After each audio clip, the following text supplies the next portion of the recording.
आज वाराणसी के circuit house सभागार में वाराणसी विकास समन्वय और निगरानी समिति के बीच बैठक हुई। इस बैठक में स्मार्ट सिटी, जल निगम, जल प्रदूषण, ग्राम पंचायतों का काम, नगर निगम की भूमिका और क्या विकास कार्य हुए, अफसरों ने क्या कार्य किया, इन सब मुद्दों पर बैठक हुई। समाजवादी पार्टी के विधान परिषद सदस्य सत्यरुद्र ने बताया कि यह बैठक बहुत ही महत्वपूर्ण बैठक थी। उन्होंने बैठक से जुड़ी सभी जानकारी विस्तार से दी। इस बैठक में जिला पंचायत अध्यक्ष पूनम मौर्य, स्नातक Samajwadi party MLC Ashutosh Sinha, cabinet मंत्री महेंद्र नाथ पांडे, विधायक सौरभ श्रीवास्तव इत्यादि लोग उपस्थित रहे। ये बैठक बहुत महत्वपूर्ण बैठक थी और वाराणसी विकास समन्वय और निगरानी समिति की बैठक है और यहाँ पे जो महेंद्र पांडे जी हैं वो यहाँ आ जाते हैं मीटिंग की सदारत करने के लिए, मंत्री हैं। तो आज इस बैठक में स्मार्ट सिटी, जल निगम, जल प्रदूषण, सीवर, ग्राम पंचायतों का काम और नगर निगम की भूमिका, क्या विकास काम हुए, नलकूप लगे तो क्या लगे, कैसे लगे, अफसरों ने क्या किया, तो सारी की बैठक होती है। ये बैठक साल में 4 बार होनी चाहिए, लेकिन ये 4 बार नहीं बल्कि ये 1 बार मीटिंग करते हैं।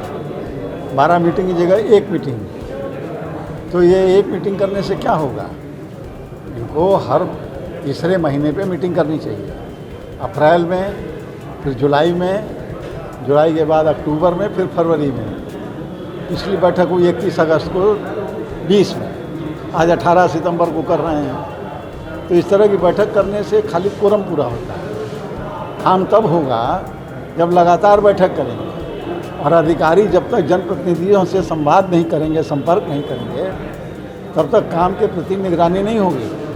और मुख्यमंत्री जब आते हैं तो यही कहते हैं कि हर हफ्ते आप जनप्रतिनिधियों से बैठिए। कोई बैठता है? कोई नहीं बैठता। तो ये मीटिंग है, 1 साल पहले जो व्यवस्था हुई है वो पूरी नहीं हुई है। अधिकारी जवाब देने की स्थिति में नहीं है, जानकारी तक नहीं उनको है। तो ये बनारस के लिए सबसे बड़ी बात है कि मनमाना जो विकास हो रहा है, इस विकास को जन भावना से जोड़ने की जरूरत है। आप विकास कर रहे हैं, जनता को पता ही नहीं है, जनता के प्रतिनिधियों को पता ही नहीं है। खाली आप कह रहे हैं हमने बड़ा विकास कर दिया, तो जनता को भी तो पता लगे कि आप क्या करने जा रहे हैं। तो समस्या यही है कि जो पैसा मिलता है उसका क्या उपयोग कर रहे हैं, ये जनप्रतिनिधियों को, जनता को पता होना चाहिए, पारदर्शिता होनी चाहिए। अभी पारदर्शिता नहीं है, ट्रांसपेरेंसी नहीं होनी चाहिए ना। और वहाँ यही कि GIS सर्वे कराया आपने, तो GIS सर्वे का जो आपने डाटा मैपिंग ली है, सेटेलाइट मैपिंग ली इसरो से, तो उसकी एंट्री कहाँ है? मंदिर को आप लिख रहे हैं आवासीय, केदार मंदिर को आवासीय लिखा, अन्नपूर्णा जी के मंदिर को आवासीय लिखा, संगठा जी के मंदिर को आवासीय लिखा और Vipin Bihari girls inter college को आवासीय लिखा, उसी तरह से दुर्गाचरण को लिखा। और आप समझ लिए आखिर में ये मंदिर आया है चिंतामणि गणेश जी का। ये मंदिर हैं, ये आवासीय हैं। ये गलतियां हैं, पूरी की पूरी मैपिंग नहीं हुई है और वहाँ पे नगर निगम ने डाटा एंट्री नहीं की है उसकी। मनमाना क्षेत्रफल लिख दिया है।